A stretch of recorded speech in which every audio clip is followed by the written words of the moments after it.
Greetings for the day, dear students. This is my second lecture on nucleic acid, and today I will discuss the structure of DNA.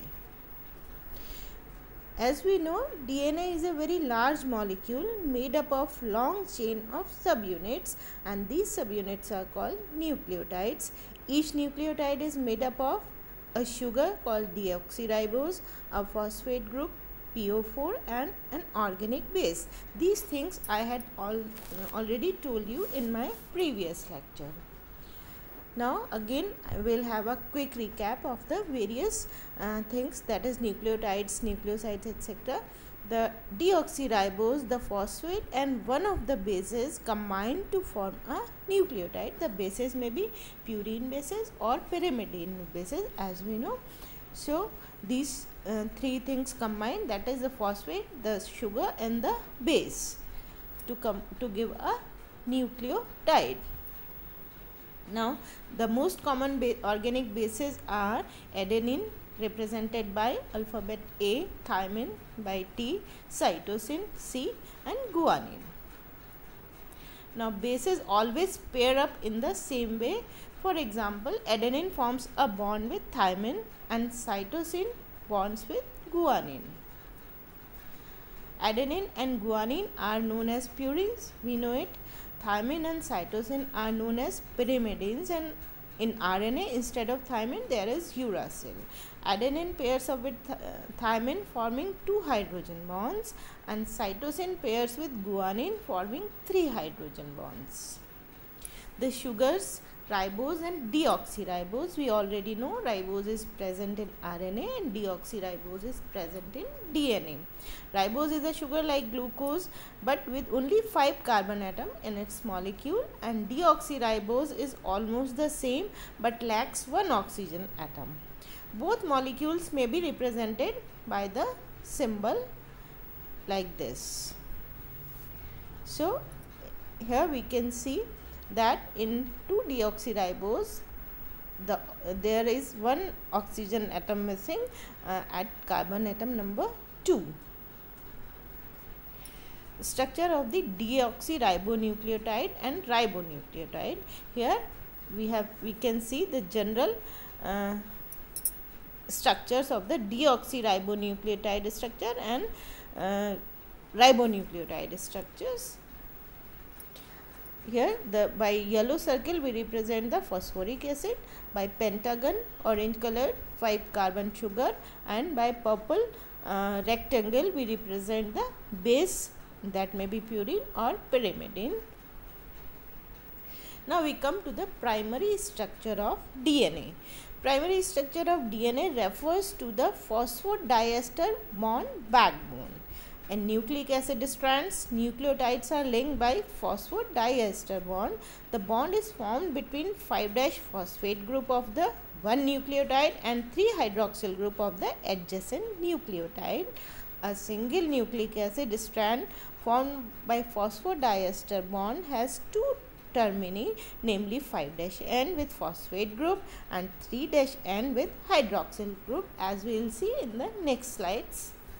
Here a molecule of DNA is formed by millions of nucleotides joined together in a long chain. Here we can see the sugar phosphate backbone plus bases. In fact, the DNA usually consists of a double strand of nucleotides. The sugar phosphate chain are on the outside and the strands are held together by chemical bonds between the bases. Here we can see the formation of the double strand of DNA. Now here in this diagram a DNA fragment is shown, and in the left hand side we can see the 3'5' phosphodiester bonds, and on the right side we can see the bases, the thymine and cytosine, and in this way we can see the formation of a nucleotide. Now we come to the secondary structure of DNA. Double helical DNA model was proposed by Watson and Crick. The model is also called the B form. DNA double helix is made up of 2 DNA strands running in opposite directions along a common axis. A A pairs with T, that is adenine pairs with thymine via 2 hydrogen bonds, and G pairs with C, that is guanine pairs with cytosine via 3 hydrogen bonds. DNA will have 1:1 ratio of purine and pyrimidine bases, that is explained with the help of Chargaff rule. The base composition of DNA, or we can say what is the Chargaff rule. The sum of purines is equal to the sum of pyrimidines, that is Pu by Py is equal to 1. In other words, A plus G is equal to T plus C, that is the sum of adenine and guanine is equal to the sum of thymine and cytosine. The ratio of adenine to thymine is also 1, that is A by T is equal to 1. The ratio of guanine to cytosine is also 1, that is G by C is equal to 1. Bases with 6 amino groups are equal to the bases with 6 keto, that is or hydroxyl groups, that is A plus C is equal to G plus T. The ratio of A plus T by G plus C, known as the dissymmetry ratio, varies greatly from one species of DNA to other species and is characteristic of that species. Chargaff's data suggests that A is always paired with T and G is always paired with C. Here we can see the double helical structure of DNA. Now we come to the tertiary structure of DNA. Supercoiled DNA, chromosomes and chromatin are the 3 types of tertiary structures of DNA.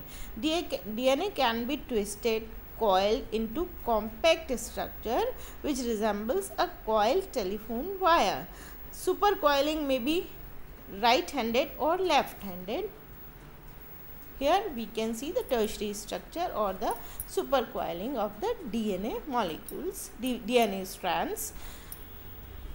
Double helical structure of DNA, or we can see the Watson and Crick model of DNA in detail. DNA molecule consists of 2 helical polynucleotide chains which are coiled around or wrapped about a common axis in the form of a right-handed double helix. The 2 helices are wound in such a way so as to produce 2 interchain spacing or grooves, a major or a wide groove whose width is approximately 12 angstrom and depth is 8.5 angstrom, and a minor or narrow groove whose width is 6 angstrom and depth is 7.5 angstrom. Here we can see the double helical structure. Here we can see the major groove and the minor groove in the double helical structure, and the diameter of the helix is equal to 2 nanometer, and 2 strands are anti-parallel to each other. Here we can see the bases represented by different colors. Red color is A, yellow color is C, and purple is G, and blue is T, that is adenine, cytosine, guanine and thymine. So this was the representation of the double helical structure of DNA.